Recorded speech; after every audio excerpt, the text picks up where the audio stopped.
Of growth, which at its heart is our most powerful instrument for hope. Great Britain is hungry for better days ahead, and in this gathering we have a thrilling opportunity to seize the day.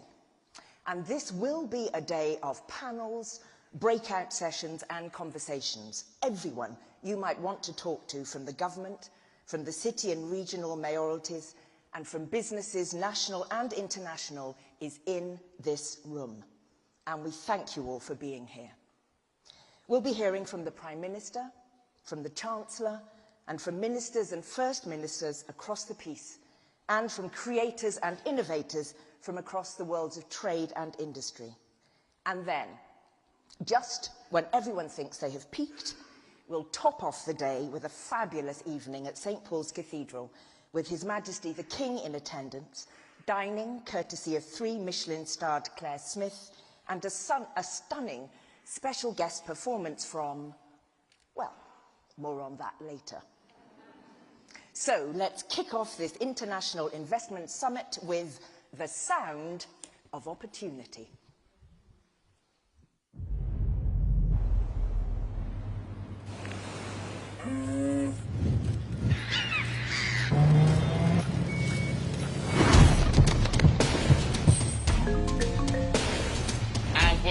Is urgent, and we begin it today.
Well, a very good morning and a warm welcome to the UK's 2024 International Investment Summit.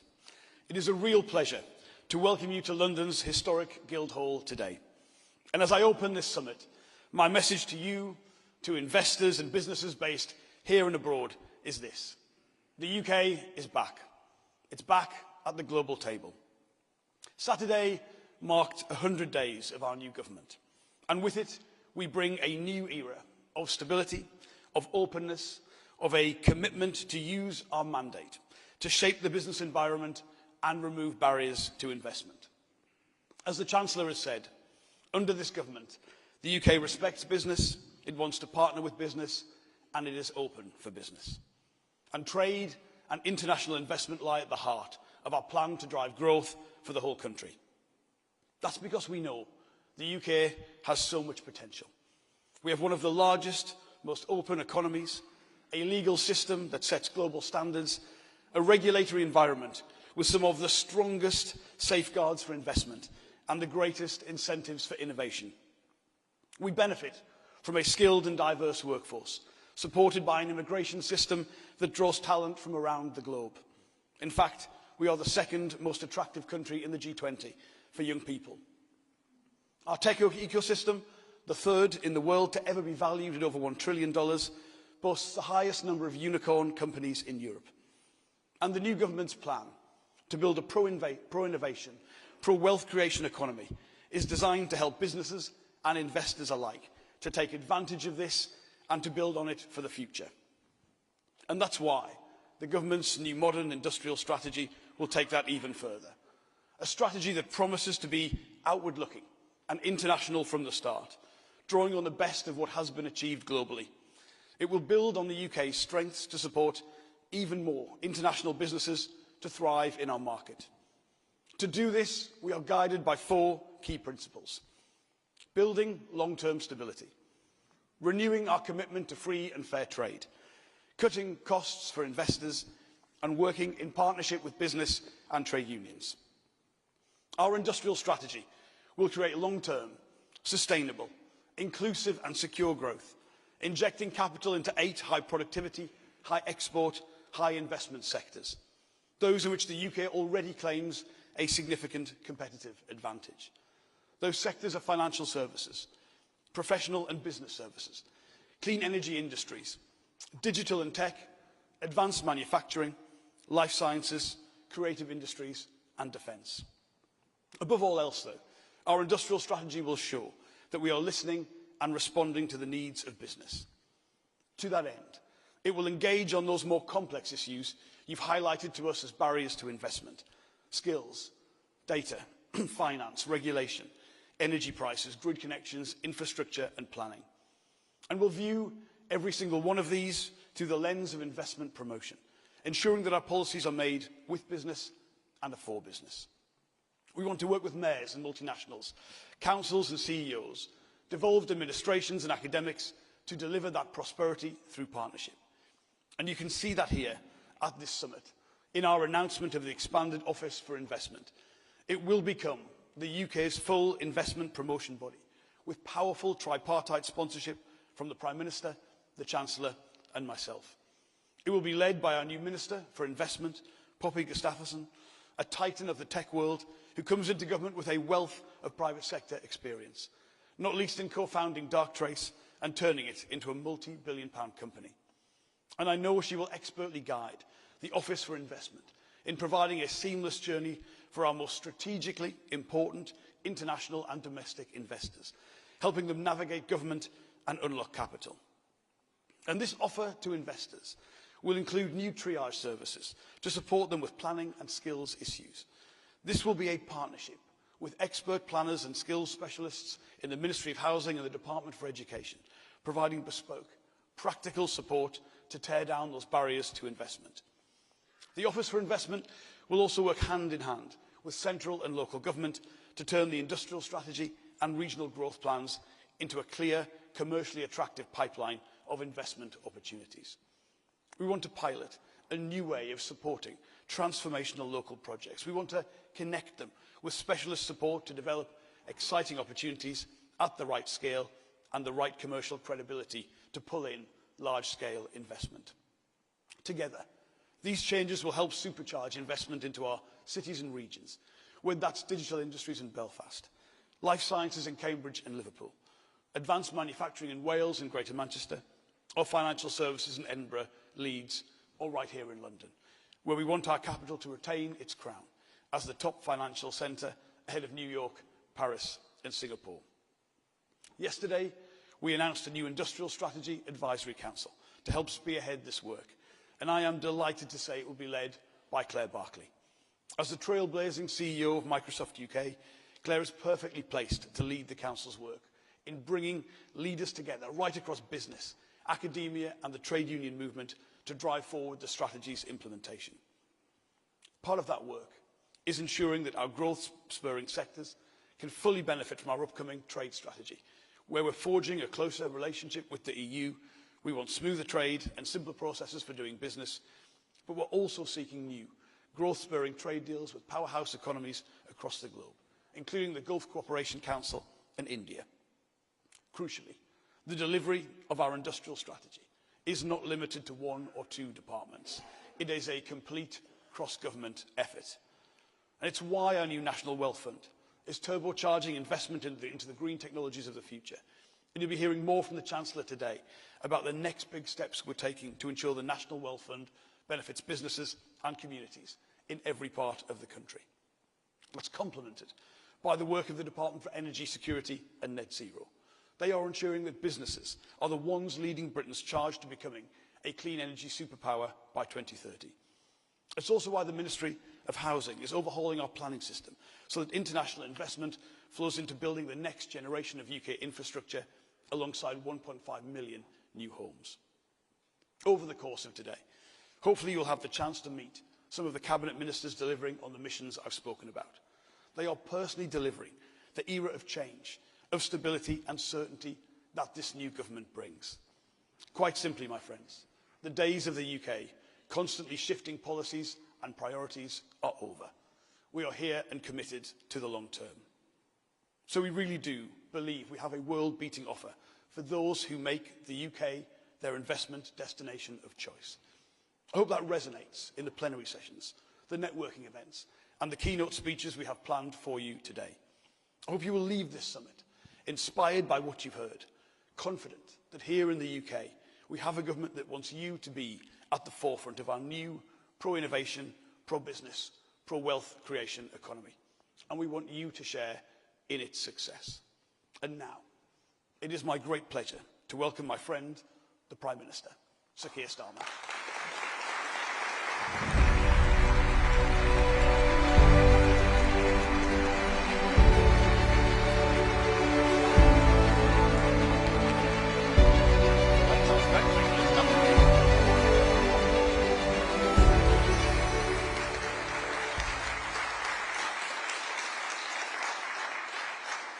Thank you, Johnny, and thanks to all of you for being here. It's fantastic to stand here and to look out and see so many of you here, and I'm really grateful that you've made the effort and you are here. It means a huge amount to me and my government.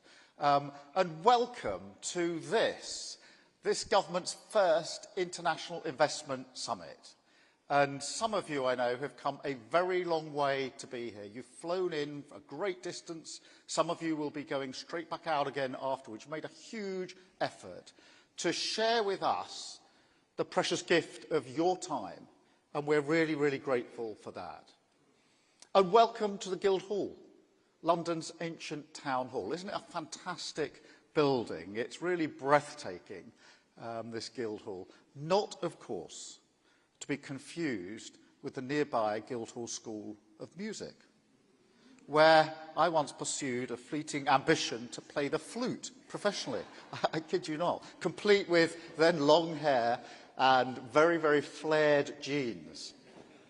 All photographic evidence has been destroyed, I'm afraid. But today we're pursuing a different ambition, a shared ambition: growth.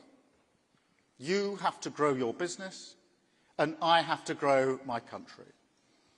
I'll leave it to you to decide if you think voters or shareholders are the more forgiving audience. But without growth, let's just agree, it's a difficult conversation, whoever you're talking to. And that therefore growth is the cause that binds us together, the shared endeavour of prosperity.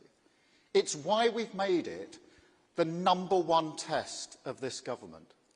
And I'm determined to do everything in my power to galvanise growth, determined for this country to be the highest growing economy in the G7. That is our most important national mission, because it's the only way to deliver the mandate for change that we've won. Growth is higher wages. Growth is a more vibrant high street. Growth is public services back on their feet. It's less poverty, more opportunity, more meals out, more holidays, more precious moments with your family, more cash in your pocket. And of course, for any business, it means a bigger market, higher demand, a more secure and prosperous future. Your effort and enterprise rewarded in profit. But it is much more important even than all that.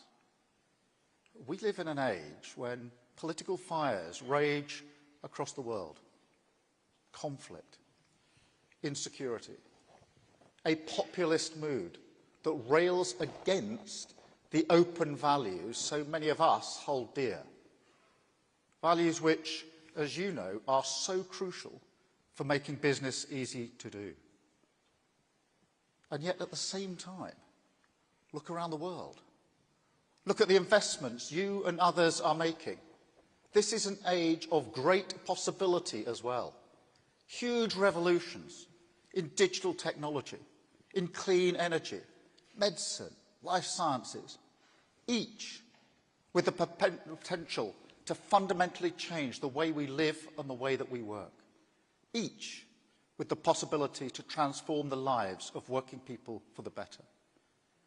And so, in times like this, economic growth is vital, as it's always been, if we're to steer our way through a great period of insecurity and change and on to calmer waters. Because when working people benefit from that growth, when every community enjoys the fruits of wealth creation, it stops a country turning in on itself and against the world. And that, in turn, helps provide a stable foundation, breathing space, for a country to take advantage of those opportunities for a better future.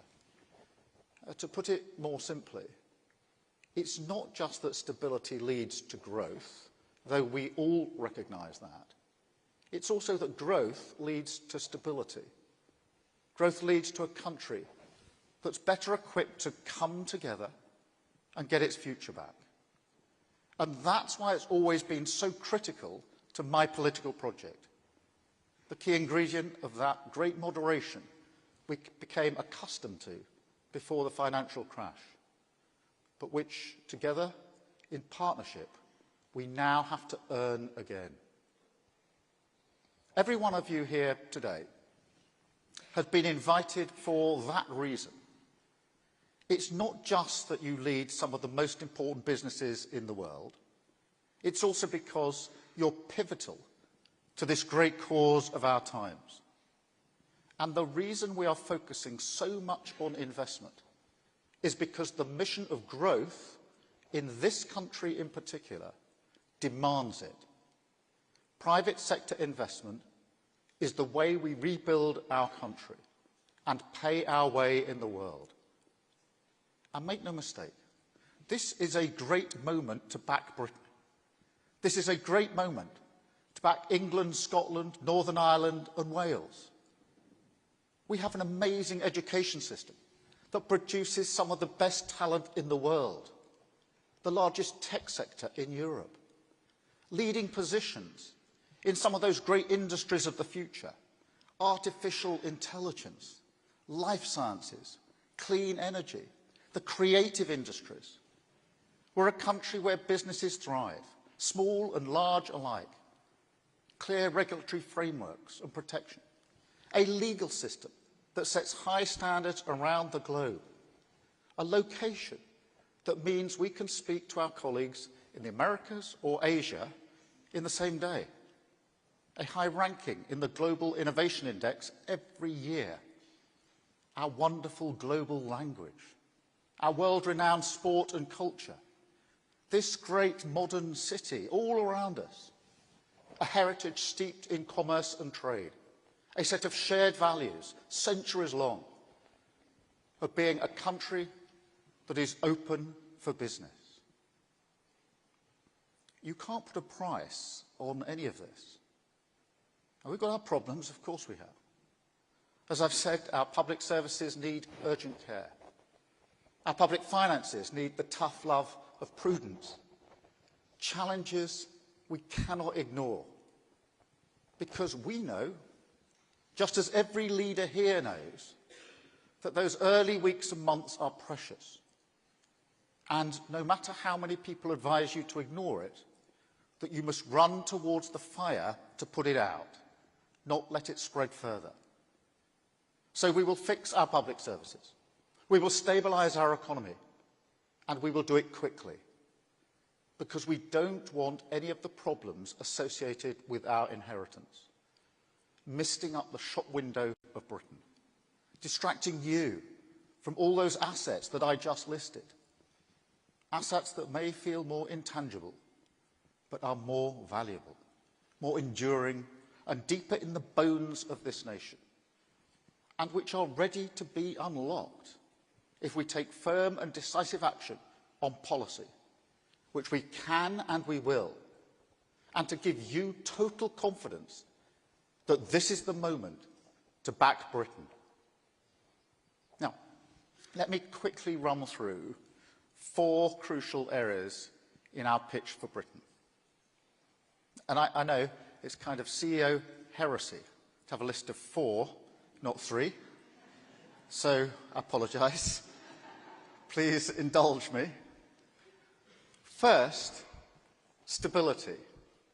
We have a golden opportunity to use our mandate, to end the culture of chop and change, the policy churn, the sticking plaster politics that makes it so hard for investors to assess the value of any proposition.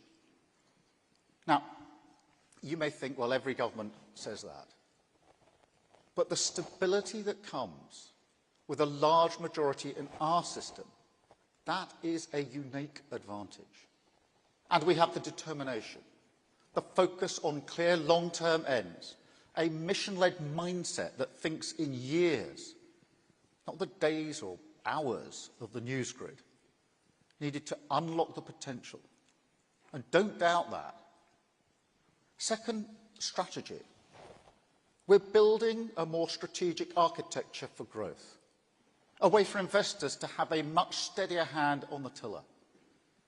That's why we've announced a new National Wealth Fund and switched on Great British Energy, which will accelerate investment in clean power and future technologies, like carbon capture and storage, for example, which we backed alongside BP, Equinor and Eni, and which shows the hard-headed approach we will take to industrial policy. A partnership, sharing the risk with the private sector. Ambition, absolutely. But also unsentimental, guided by the market, focused at all times on the real potential for comparative advantage in this country. You know, this is the point I would always make about our modern industrial strategy. In this country, there's been a long, rather arcane political debate about picking winners. Well, we're not in the business of picking individual winners, but we are in the business of building on our strengths, mowing the grass on the pitch, making sure the changing rooms are clear and comfortable, the training ground is good, so that when our businesses compete, they're match fit. That, to put it simply, we give the businesses of this country the best conditions to succeed. And I don't know why that's sometimes controversial in this country. Industrial policy seems fairly commonplace elsewhere in the world, but it is fundamental to the way we see our job on growth and our relationship with a room like this.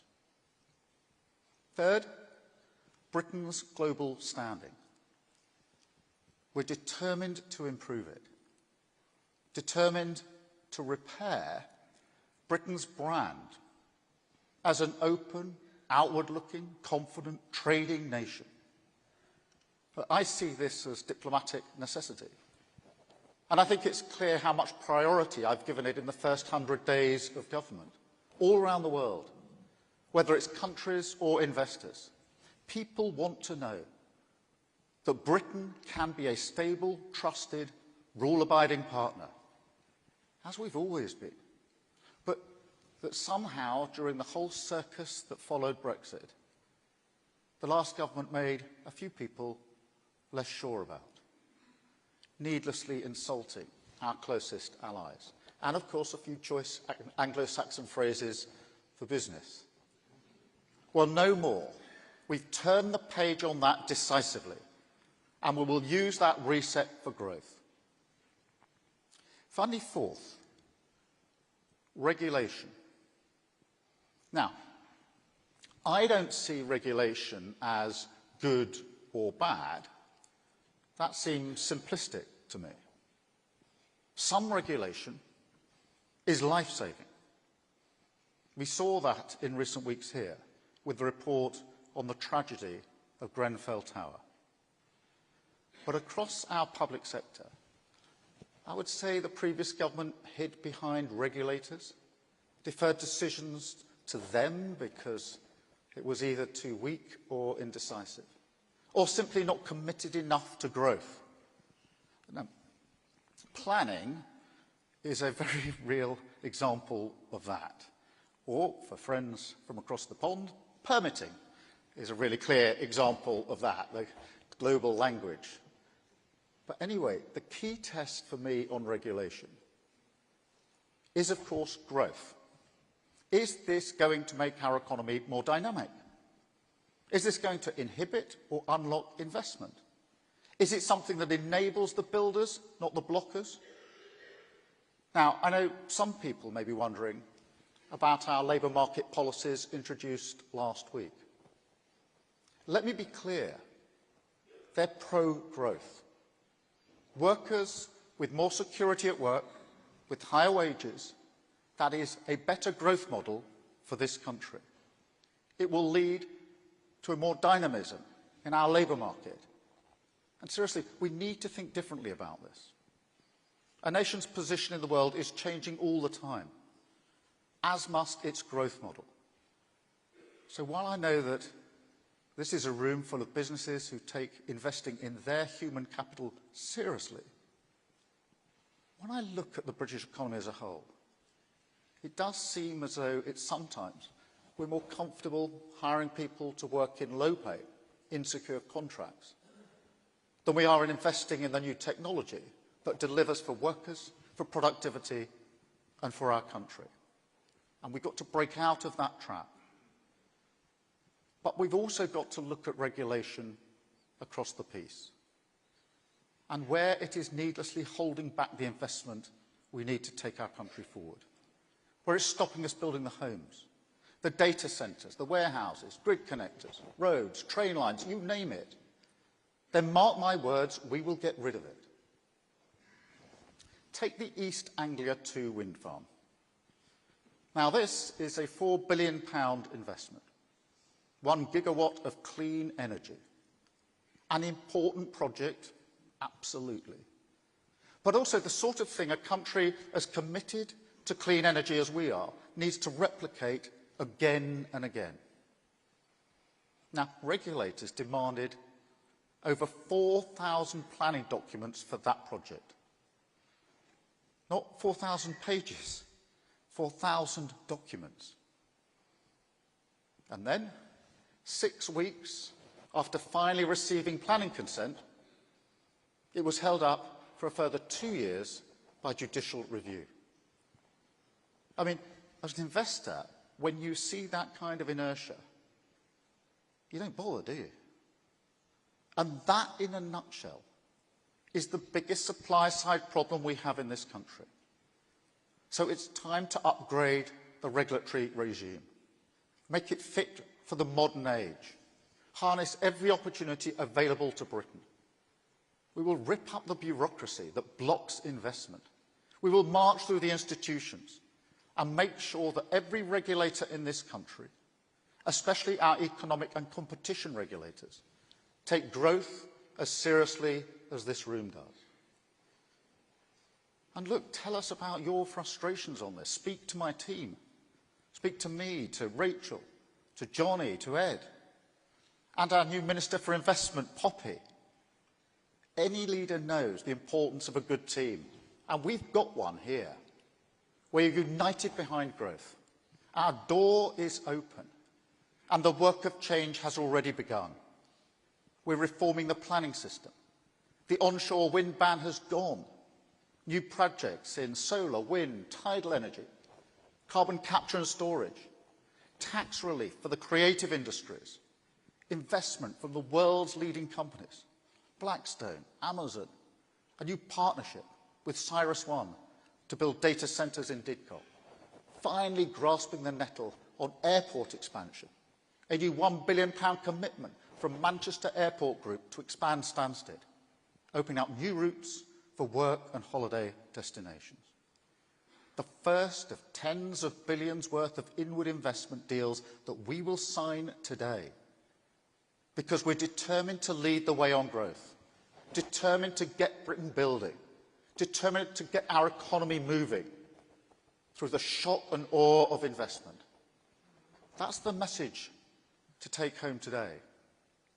When the big decisions are made, when you go back to your boardrooms and ask, where does our money go? Where do our jobs go? Where does our investment go for a better future? Let me offer you a new answer. It's time to back Britain. Thank you very much indeed. Thank you.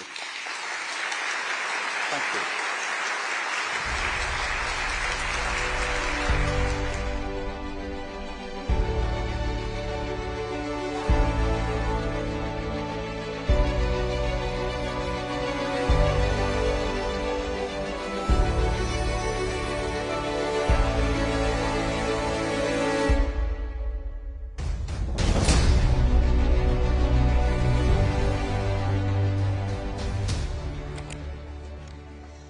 Thank you, Prime Minister.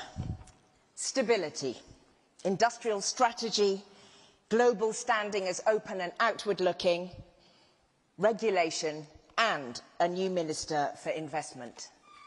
Lots of things to be excited about. So we will be calling on you again, Prime Minister, in a moment, as the Prime Minister will be sitting down to share a conversation with Eric Schmidt, former CEO of Google, moderated by Dame Emma Walmsley, CEO at GSK. Hence the furniture moving. I must first congratulate Eric Schmidt on this summer's honorary knighthood. Congratulations, Eric. As many of you will know, Eric Schmidt is an accomplished technologist, entrepreneur and philanthropist who is also known for his pivotal role in the growth of Google as its CEO from 2001 to 2011, overseeing its transformation from a small startup to a giant global tech company. What a journey. Most recently, in 2024, in partnership with his wife Wendy, Eric co-founded Schmidt Sciences, a non-profit working to advance science and technology in deepening human understanding of the natural world whilst developing solutions to global issues. And his latest of many books, Genesis, Artificial Intelligence, Hope and the Human Spirit, was co-written with academic Craig Mundie and the late Dr. Henry Kissinger. Our moderator, Dame Emma Walmsley, has headed up GSK, the world's largest vaccine company, since 2017.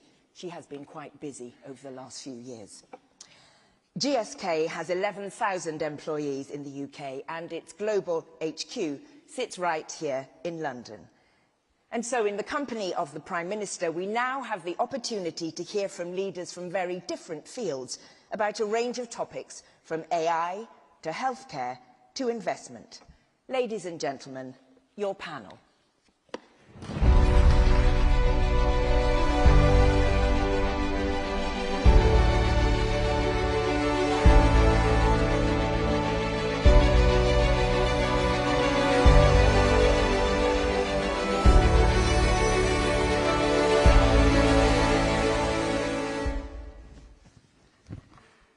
Right. Good morning, everybody. We are here to talk about growth and specifically your long-term execution plans to make sure we deliver it together so that everyone here doesn't just back Britain, but bets big on Britain. And I want to start, Prime Minister, with the question of our competitiveness. You've been crystal clear, it's all about growth, and that is something that you want to lead in partnership with business. But every investor in this room has choices. It's about our relative competitiveness. So how, versus other G7 countries or the rest of Europe and the region, are we going to make sure that the costs of doing business in Britain are competitive, that the regulatory environment and the changes you're going to drive are going to be competitive, and perhaps most importantly, if we can just all look beyond the immediate budget cycle focus and take a long-term view. during your watch, what do you most want to have achieved in reform for business to make Britain worth this bet? Well, thank you for that. I think it's a really important opening place. There are a number of components that I think are important, and you can almost sort of work down through them. The first is to be clear with everybody in this room and beyond that this is a government that is mission-driven, that has a driving sense of purpose, and that the number one mission is economic growth. And everything else ladders up to that. So this real clarity. I think one of the biggest mistakes of governments, particularly recent governments here, has been too much focus on the short term, too much chop and change, too much what I've called sticking plaster politics. So you've got a government with strategic long-term vision, which is around a very clearly defined mission. And that helps with certainty, strategic thinking, but it also helps with priority, because all governments have to prioritise. Difficult decisions are made all of the time. And this gives us a yardstick, if you like, which is it pro-growth, in which case, yes, or is it not pro-growth, in which case, no. The second thing then, alongside the mission, but crucial to it, is that we've got a good majority under our political system. And that's not about political bragging and the numbers. It's not particularly party political, but it is to say the decisions that we can make are therefore measured in years, not months. And for investors, that's really important. Now, that's the sort of high-level issue. So it's growth, it's mission-driven, it's got the stability that we need.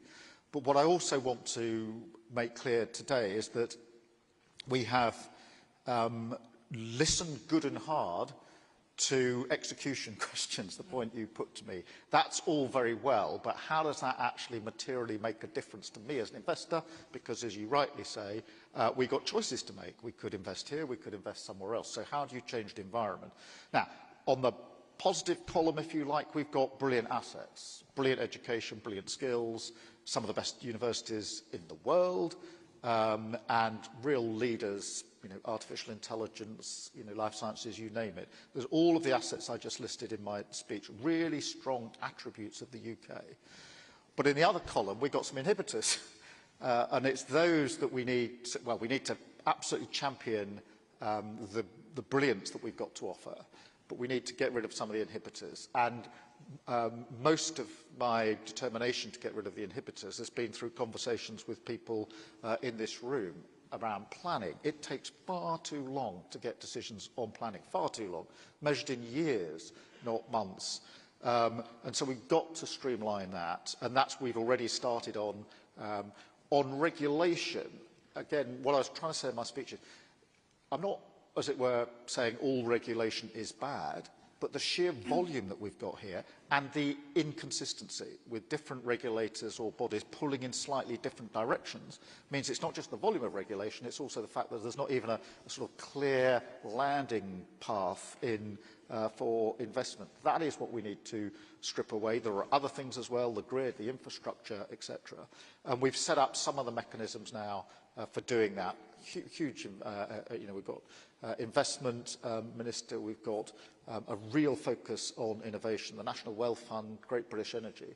But it's doing the both together. But the one thing that having a good majority gives you is the opportunity for bold action very early on in a parliamentary term to do the things which have always been put in the too difficult box. I mean, everybody knows planning's a problem. We've known this. Anybody who's ever been involved in investment infrastructure projects will know planning is a problem. But until now, you've had a mindset in politics which is that, well, let's put that in the difficult box because it raises too many issues. Everyone knows that regulation actually needs to be streamlined and made fit for purpose. But again, too dangerous to deal with. Let's put it in the too difficult box. I think now's the time to absolutely grasp these things, to create the environment for investors to invest. And the final thing I'd say is this. This has to be a partnership between a mission-driven government on the one hand and the private sector on the other. But what's important in a partnership is that both partners don't try and do the same thing. That government doesn't try to do what investors in the private sector does, because investors in the private sector do it better. but equally that we are setting the mission, what we want to achieve. So investors need to know, I'm happy with the end destination. And then what the government's role is to make sure that the path is cleared for that to succeed. And therefore there's different bits of the partnership that if they're done well as a true partnership, I think create I think there's a real window of opportunity here in 2024 for this to happen, and we have to seize it. So Eric, as an investor yourself, when you listen to that list from the Prime Minister, what do you think is most important to keep the UK competitive? What's missing? And what do you think is the risk to us to delivering this successfully for the country? I was shocked when Labour became strongly in favour of growth. Wealth creation is the #1 mission of a Labour government. Did you hear that? Yeah. It's true. And I actually know you well enough to know you actually believe this. So when I look at this, I say to myself, how will you pull it off? In the time I've spent with this group in the last few days, there's plenty of money that's going to come into the country if you achieve what you just said. So when I listen to this, I think maybe instead of calling it regulation and investment, you should call it a lot of investment and very small amount of regulation. Or maybe you need a minister of anti-regulation. A more serious proposal is that democracies, especially something as long as old as this one, have so many ways in which people can say no. I'd much rather, and I think the business community would much rather have a single person who can say yes or no, and who says no, and then they can move on. The cost of capital and the delay is killing you, and furthermore, you're not going to achieve your 2030 energy goal, which is laudable, without fixing this. So you have a tactical leadership problem to achieve this, and I think you can pull it off. But you have to figure out a way to get control. You have strong political capital right now. You just started. You're forming your government. You've got to find a way to get them to move on this agenda as opposed to just go like this. Yeah. That means I'm listening, not that I'm doing it. No, I think this is a really big challenge. It has to be a cross-government priority, not just within the Treasury team. It's got to be a cross-government. And one of the things we've done is to create mission delivery boards, which doesn't sound like a very interesting concept, but is vital. If you're going to do this, you've got to do it horizontally across all different departments at the same time. And get those silos So we are setting up some of the structures that will do this. But in the end, it's a mindset. It's a mindset of, does this promote growth or does it not promote growth, being the most important question we ask ourselves. So can I come to the question of where we sit in the global context? One of the things I often hear is that people like investing in Britain because it can be a source of innovation for the world. We have a great track record of doing that. Another one is because we can be a hub and a bridge internationally. So it's not just about the domestic market. But in a post-Brexit world, how does that actually work? And again, what is the competitive offer for that international connectivity? I think this is a really important point because I think the international reset, or the reset on the international stage, has to come alongside what we're doing on investment. Whichever way people campaigned and voted on Brexit, one of the consequences, to my mind, was that the impression was given that the UK was more interested in sort of turning in on itself, becoming more isolated, and less interested, frankly, in the outside world than we once were. We've always been a champion of the outside world, always been looked to for influence, a sort of pragmatic problem-solving country that very often was able to take a lead because of those key qualities. And that, as I say, this actually isn't an argument about which way we voted or not, but the impression became that there was a lot of chaos after Brexit because actually nobody quite knew where we were going next. And it looked as though we were sort of looking at ourselves. By resetting internationally, which is what I've spent a lot of capital on in the first 101 or 2 days, we can be clear again that we want to play the role we used to play on the international stage, confident, outward-looking, values-driven, abiding by agreements that we make, that matters, and we've got real attributes to go with it. Bridging to partners, whether in Europe or elsewhere across the world, which we can do, and that's why I've spent quite a lot of time trying to rebuild those particular relationships. But also clear that I won't go through everything in the speech that I had in terms of our language, our timelines, and the rule of law, which is hugely important to every investor.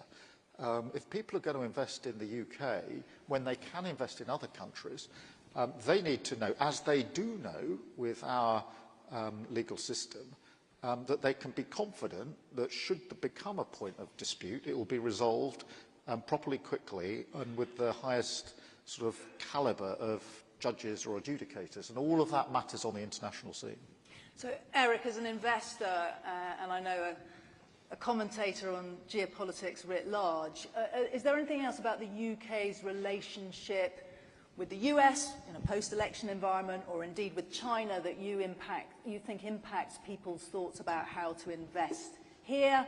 And again, when you look on the global stage, are there any particular fields or industries where you think the UK is particularly well suited to lead? On the second part of your question, the Prime Minister outlined exactly where the leadership is, and it's profound. We can talk about that when we talk about AI. There are many, many reasons to think that you have all of the elements to achieve your vision in the country. On this question of West versus China, the fact of the matter is you're going to become closer to the U.S., and the U.S. is going to become closer than you. We already have this incredible national security collaboration, which is crucial to national security for the world, and certainly for the United States. But the other thing that's happening is that you have much more integration between the universities, research labs, and so forth. And people are going back and forth. So one way to think about it is your future is your former colony, the U.S., and maybe Canada and a few others, right, certainly India, rather than China. And I think when people get confused, right, they don't understand how the geopolitics are really going to work. The kind of sort of openness and democratic processes that we'd hope for in China are not going to occur. It's a different system, different strengths, different weaknesses. It's not an enemy, it's a competitor, and it's a tough competitor. Together, the US and the UK should be able to out-innovate and outrun this incredible innovation engine in China if we do it well, and if we do everything that you just talked about. And I think on innovation, on technology, on things like, well, artificial intelligence, we've got a real chance on this if we take the chance now. So let's talk about AI. Eric, again, you've commented often and a deep expert in its security threats, but also its innovation opportunities. And I know you're writing now on a very hopeful vision for AI as a partner for human ambition. We absolutely know we need guardrails and we need the right kind of international frameworks and regulation here. We know that all businesses are working hard to work out how to drive adoption, not just for productivity, but also for growth. And it would be great to hear from both of you, perhaps Eric, you first, and then the Prime Minister, on your hopeful vision for AI as a growth enabler, driving economic prosperity, and particularly why this country is the place to bet on this capability. Where is it going to be game-changing growth? Where's it going? If you go to the Science Museum down the road, you'll understand that the industrial age was invented right here. And there's every reason to think that artificial intelligence will have the same level of impact. And by the way, it was invented right here too, in particular in King's Cross, which I think is your district. My constituency, yeah. So, good job. And Demis getting the prize, Nobel. Nobel Prize. It's absolutely amazing. After 4 years after inventing something which changed, has changed. But the fact of getting it in such a short period of time is, I mean, as I said to him yesterday, I feel proud. He should. Nobel Prizes and Oscars is another place this country bets above its weight. So. Their creative industries are very strong. So one way to think about it is that you're actually beginning something which will go on for 50 or 100 years that will change society in really profound ways. And my answer, which is the hopeful answer, is that we will work with this alien intelligence, not to scare you, and that intelligence makes us smarter and more effective as humans, and the world becomes more efficient. I can't prove it, but my opinion is each and every one of us will become at least twice as productive. Frankly, you can give twice as many speeches, you can have twice as many laws. Not sure the audience will. You can invent incredible life-saving drugs at twice the speed. I can make stuff up at twice the speed, whatever. But the key thing here is that people who worry about our AI don't understand that it's fundamentally in search of efficiency gains. It's optimized around efficiency, at least in its current form. What's interesting about Britain is, in addition to being the progenitor of all of the diaspora, of all the people who are now being funded with enormous amounts of money without any product, revenue, or hope, is a different story. Nevertheless, all of that has occurred as a starting point from here. And the consequence of all of that is an enormous wave of investment that will benefit each and every industry by making it more efficient, more successful. What happens to humans? Their incomes go up, not down, in this scenario. That's the important point. The UK, a year ago, established the core structure of AI safety and security. And this is an example where the UK system, the British system, has, frankly, stronger civil servants who are smarter and who are more committed to this and who are, frankly, stable. As a result, you can sort of work with them. So I think there's every reason that the UK can not only help innovate and build this, but can also help deal with the guardrail issues. Yeah. And there's a reason why we started in the UK first. Prime Minister, anything you want to add on ambitions for AI here? Well, I mean, what Eric said is hugely motivating and inspiring, a sense of what this is capable of achieving and changing. I almost said in our lifetime, but actually over the next 5 to 10 years is going to be incredible change. I think one of the most important things for a government is the posture. Are we leaning in and seeing this as an opportunity, as I do, or are we sort of leaning out, saying this is rather scary, we better regulate it, which I think will be the wrong approach. Obviously, there's always a question of balance, but what's your primary posture really matters on AI. It is a game changer that has massive potential on productivity and on driving our economy, and we need to run towards it.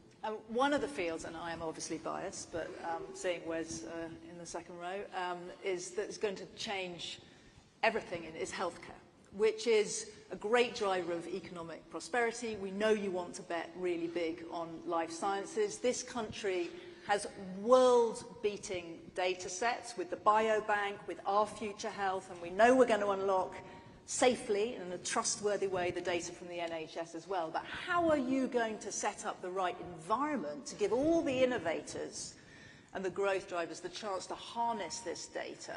And Eric, it'd be good to then hear from you on, in public services more broadly, how we build that trust factor. I think let's start with health because it's so important. We are rightly proud of the fact that we have a National Health Service set up by the post-war Labour government, and every year we sort of add a year to our pride in what we set up 70 plus years ago. But the simple truth is now that if all we do is put more money into the health system, the health service as it is, we won't properly improve it.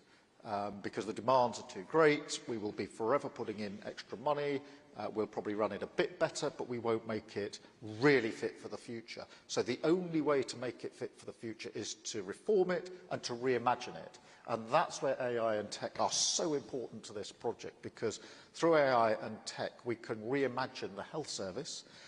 It is incredible. I mean, I've seen small examples of AI in our health service where it's being used.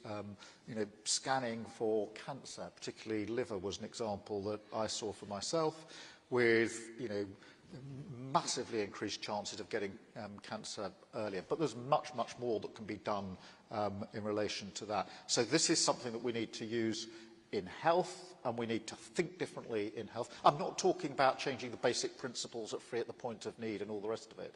I'm talking about a different health service that in 70 plus years people can look back at the 2024 Labour government with as much pride as we do at the government in the post-war era. But not just health. I think all public services need reform. And technology, AI, are part of that reform. Huge potential, I think, for AI to be a game changer when it comes to the delivery of public services. I'll just say one more thing, because I think it's important. Having worked as a civil servant for 5 years in criminal justice, there's always an inhibition in government when it comes to technology and change, a sort of real fear of change. And we need to make sure the culture and mindset is changed as well, because otherwise we will know it's a good thing and it will probably make a big difference, but we'll be a bit too inhibited from reaching for it in case you know, somebody is held responsible for something that doesn't go as well as everybody expects. We have to change that culture, because otherwise we risk that technology, AI, is sort of developing all around us, and yet we haven't made it central to government. There's a real opportunity here, a real opportunity. If productivity goes up and goes twice, then imagine what that would do for our public services. Imagine what that will do for our economy. Obviously, we have to bring people with us. It means that people will be doing different and better jobs, not no jobs, but it will really change our ability to take this country forward at some considerable speed. The UK Biobank is an incredible gift to the world, because remember that these AI algorithms need training data, and you need to amass a lot of it, right? And so the decisions that you all made to do that and to continue it are crucial. You mentioned cancer. Computer vision, I'm sorry to say, is better than human vision now. And it's much more accurate, for example, in the scoring of the various size and types of cancers through imaging. That's another improvement. The average, in this case, patient doesn't know, but it makes the doctor more productive, more accurate, fewer errors, and so forth. Done right, these technologies can make government services more targeted, fewer errors, and more efficient. If you add that at the scale that your country is at, the savings are massive. I mean, so we believe it's going to completely transform drug discovery, and you know, in the end, finding more solutions that keep people out of hospital and get back to community care is also going to be absolutely fundamental. Last question from me: energy. So, you know, this is another major mission for you, Prime Minister: net zero, clean energy, and there are tensions here as well. And Eric, you might explain to us all how the energy, the AI solution that seems to consume so much energy is, you know, when we're going to have resolved that contradiction. So it'd be good to hear that. But then, Prime Minister, perhaps we can hear your concluding thoughts.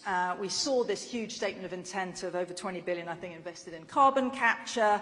How far and how fast are you willing to go so that the UK really leads the world in the green transition? And importantly, for everyone in the room, how do you want investors to think about their obligations here and their opportunities? But how can we do it in an energy efficient way? Just briefly, the demand for energy for data centers is massive. We need you to approve the necessary steps to make these data centers in Britain, because your research scientists, your companies, your citizens all need these things. Now, how can I be in favor of green energy and also in favor of using more electric power? Because the more electric power allows us to build new materials, new science, eventually get fusion, which is the ultimate solution to these problems, and so forth. Just an improvement in energy efficiency through new materials in cars and distribution networks and so forth has a huge impact. DeepMind here did a test on data centers where, with a small algorithmic change using their algorithm, which is called reinforcement learning, they improved performance by 15%. If you had a 15% improvement in energy efficiency in the distribution in Britain, think of the amount of additional capital that would free up for further investment. So it's paradoxical. Invest in AI, and as a result, the solutions to the energy transition become apparent much quicker. This is so important because we are absolutely committed to clean power by 2030, which is really tough. It's the most exacting anywhere in the world in terms of getting to clean power. It's tough, but it's doable. And what it brings with it is security, because I spoke about the ever-increasingly volatile world, which has caused great fluctuation in energy prices, which has borne down on families and businesses alike in recent years. It gives us energy, security, independence, lower energy bills, and obviously locks up lots of jobs of the future with it. So we're determined to do it for all those reasons. I mean, on the face of it, there is an apparent tension between AI and technology, which is massively going to increase the demand for energy, and this, absolutely running towards clean power 2030. I actually think that if you step back, the two go together. In other words, what you need for your development, your AI, is more energy, but clean, reliable, cheaper energy, homegrown, is the answer to that conundrum. And actually, if we get this right, it becomes an incredibly important selling point of the UK in terms of why would you want to put your databases here? Why would you want to develop AI here? Answer, because alongside our commitment to growth and technology is our commitment to a cheaper, more effective, more independent, more security energy source, which we can ramp up at scale. So on the face of it, there's a tension, but I actually think if we're smart about this, we can turn that apparent tension into a massive advantage. But it just goes back to where I started. We have got to be mission-driven. We've got to have absolute clarity of purpose because, there are always side winds in government. This happens all the time. There's this argument, that argument. And, staying steady to the course of purpose and mission is crucial in this. Well, that was our last question. I think I'm going to be allowed just one from Margarita from Vodafone to finish us up. It is all about growth, and we think the answer to every question is AI, but it's actually about people. Margarita.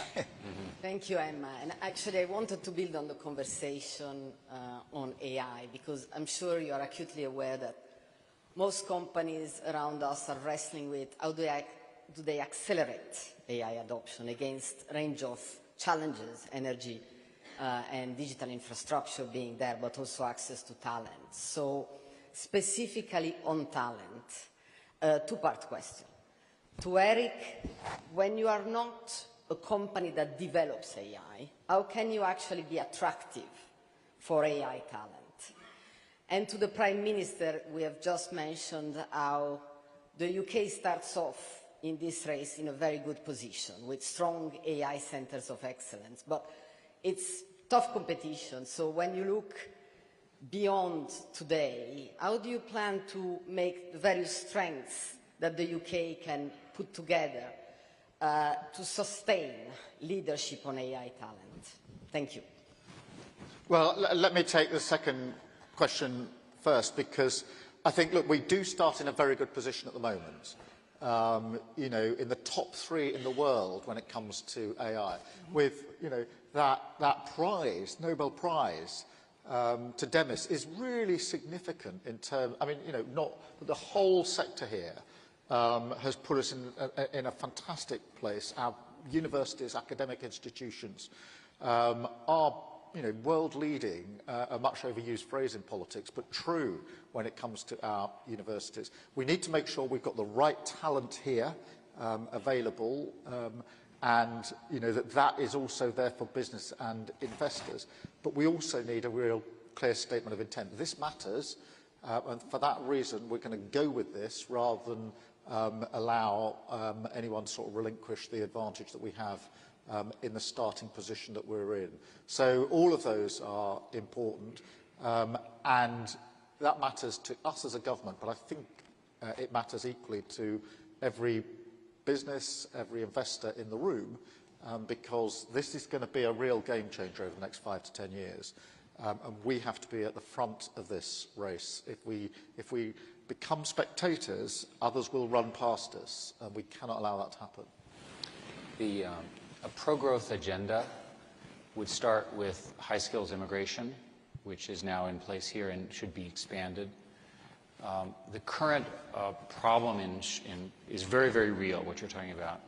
It's also temporary, because the market signal in terms of education and so forth, all sorts of incredibly smart people are now getting graduate degrees in AI, and the key thing to do is to get them to either stay in Britain or come from Europe into Britain to do so. And I think that will solve it. In the very short term, the answer is probably working with some of the incumbents, but the real answer is just more talent. When this stuff is hard, it's complicated, it's being built now, it's bespoke. Sometimes it doesn't make sense to me, and I have a PhD in the area.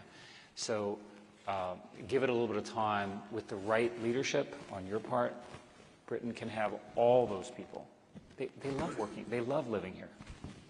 So AI and human beings together can be great growth drivers. Business and government together hopefully are going to be very ambitious and successful growth drivers. It's a wonderful day for us all to be thinking about betting big on Britain. Eric, Prime Minister, thank you very much. Thank you very much. Thank you.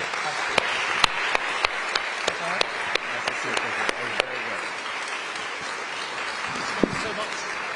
Anytime. All right, thanks. All right, well done.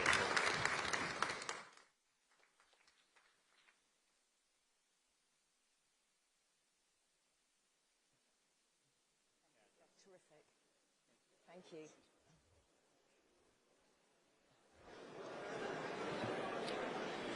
Hello, hello. Yes, I can see everybody moving about. We are now going to have a brief refreshment break, and we will come back promptly, please, at 11:20 for a fantastic panel convened by our Secretary for State for Culture, Media and the Sports.